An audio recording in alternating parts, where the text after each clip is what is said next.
Saya lahir di Irlandia Utara dan saya bekerja sebagai polisi di tengah maraknya konflik. Masa itu masa yang sulit bagi masyarakat di Irlandia Utara. Di tengah semua kekacauan dan kekerasan, saya selamat dari 3 ledakan bom. Pada ledakan ketiga, saya hampir kehilangan tangan dan dokter memberitahu setelahnya bahwa saya mestinya sudah mati. Siku saya hancur, di paruh bawah lengan saya hanya ditahan oleh daging.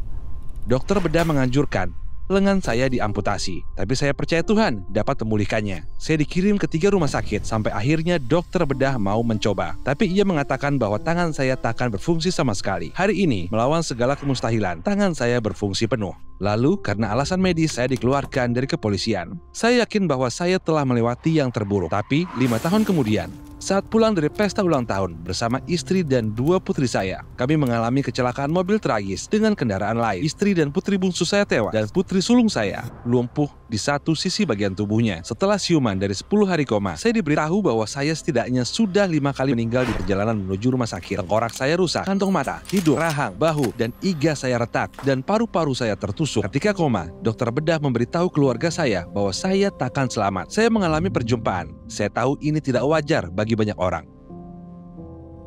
Tetapi dengan sangat nyata, saya bertemu Yesus. Saya diliputi oleh kasih dan damai-Nya. Saat saya bertemu ibu saya, ia memberitahu perihal istri dan putri saya. Jujur saja, saat itu yang saya inginkan hanya kembali lagi ke keadaan koma. Namun, kabar tentang putri sulung saya membuat saya berjuang untuk hidup dan sembuh. Saya tidak dapat menggambarkan dalamnya kepedihan hati yang saya rasakan lama setelah itu. Perjumpaan saya dengan Yesus tidak menyelesaikan segalanya atau memberi jawaban, tetapi itu membuat perbedaan dalam 2 cara. Saya menyadari bahwa Yesus ada dalam penderitaan saya dan memulai pemulihan sempurna pada tubuh saya dan putri saya. Saya menyadari bahwa Tuhan lebih besar daripada penderitaan saya. 5 minggu setelah hari kecelakaan itu, saya berjalan berdampingan dengan putri saya yang berusia 4 tahun. Kami bersama dalam perjalanan menuju pengharapan dan pemulihan.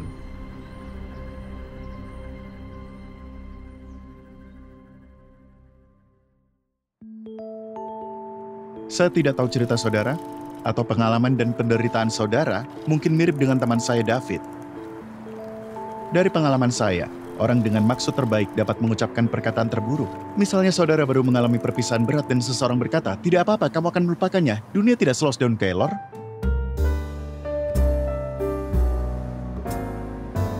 Hal pertama yang saudara ingin teriakan, "Aku tak peduli seberapa luas dunia." Kedua, "Aku tidak ingin melupakannya." Mereka mungkin berkata, "Semua akan baik-baik saja." Saya tahu mungkin ini terdengar kasar, tetapi saudara hanya ingin mereka tutup mulut. Karena saudara tidak ingin semuanya baik-baik saja. Saudara tidak ingin semua berubah. Saudara hanya ingin semua kembali seperti semula. Banyak orang memiliki hati yang baik dan punya maksud yang baik pula, tetapi perkataan mereka lah masalahnya. Yang perlu kita sadari dan sepakati adalah dalam masa-masa sulit, kita tak perlu banyak bicara dan menawarkan dukungan kita dengan hadir di sana. Dalam Injil Yohanes, sahabat Yesus, Maria dan Marta mengabari dia bahwa saudara mereka Lazarus sakit parah dan keadaannya tampak tidak baik. Mereka adalah sahabatnya dan mereka cukup mengenalnya untuk memanggilnya saat dunia mereka runtuh. Namun, saat Yesus tiba di sana, Lazarus sudah mati. Keluarga sudah menyiapkan pemakaman dan mengkafani mayatnya. Mereka sudah berkabung mengadakan pemakaman dan menaruh mayatnya dalam kubur. Saat Yesus berjalan ke rumah itu, Maria dan Marta mengatakan hal yang sama kepadanya, tetapi secara terpisah dan berbeda waktu. "Sekiranya engkau ada di sini, saudaraku pasti tidak mati." Saudara dan saya juga mengatakan itu. Mungkin tidak dengan kata-kata itu, tetapi kita memiliki tuduhan yang sama, bahwa Tuhan tidak hadir dan tidak terlibat. Yesus tidak membela diri. Dia tidak marah. Dia tidak berkata, "Aku Tuhan dan aku dapat berbuat semauku." Sebaliknya, kita diberitahu bahwa Yesus menangis.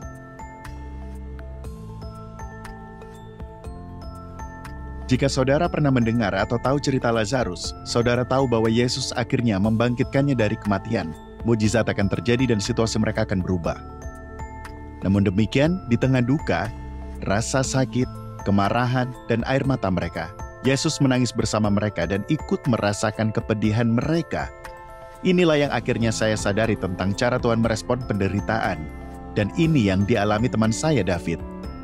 Yesus adalah Tuhan yang bukan hanya menderita bagi kita, tetapi juga menderita bersama kita.